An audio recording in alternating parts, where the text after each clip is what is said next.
నేను ధ్యానం చేస్తుంటే నాలో ఇంత ట్రాన్స్ఫర్మేషన్ ఉంది కదా, అంటే అంతకుముందు నా లైఫ్లో నేను హ్యాపీగా ఉన్నాను అనుకునేవాడిని కానీ హ్యాపీగా లేను. ధ్యానం వచ్చిన తర్వాత నాకు అర్థమైంది అది.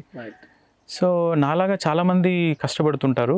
అప్పటికి నాకు ఎంత 26, ఐ వాజ్ 26 years. సో నాలాగా చాలామంది దీన్ని వెతుకుతుంటారు, కష్టపడుతుంటారు.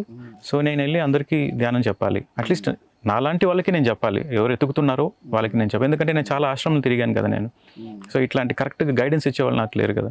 So I have to do అనేసి నాకు ఇన్నర్ నుంచి వచ్చింది. నేను మెడిటేషన్ చేస్తూ నాలో ట్రాన్స్ఫర్మేషన్ వస్తుండగానే బై డిఫాల్ట్గా నాకు తెలిసింది నేను నలుగురికి చెప్పాలి అనేది నాకు వచ్చింది. ఫస్ట్ ఆస్ట్రేలియాలో నా చుట్టూ ఉన్న వాళ్ళకి, నా రిలేటివ్స్కి, ఫ్రెండ్స్కి, నా కాంటాక్ట్స్కి అంతా. తర్వాత అక్కడి నుంచి నెక్స్ట్ న్యూజిలాండ్, తర్వాత Singapore, Malaysia, Vietnam, south east Asia. So అక్కడ స్టార్ట్ అయింది. అక్కడ నేను తిరుగుతూ చెప్పేవాను, అంటే నా ఎక్స్ప్లోరేషన్ కోసం పోయేవాడిని. నాకు డిఫరెంట్ నేచర్ స్పాట్స్, నేచర్ అట్లాంటి ఎక్స్ప్లోర్ చేయాలని ఉండేదన్నమాట నాకు.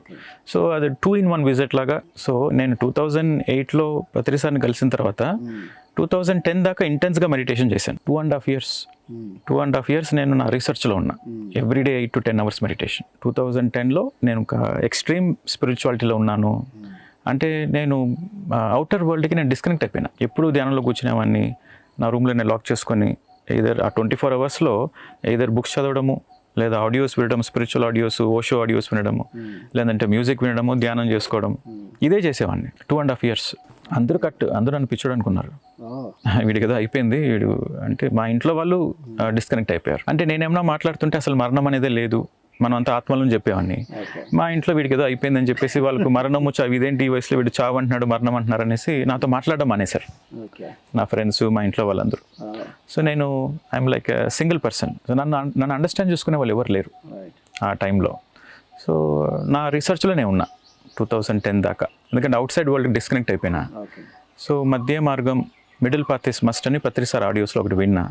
సో మిడిల్ పాత్లో ఉండాలంటే ఫస్ట్ జాబ్ చేసుకోవాలి, డబ్బులు సంపాదించాలి, సొసైటీలో ఉండాలి. So first job ఎత్తుక్కున్నా.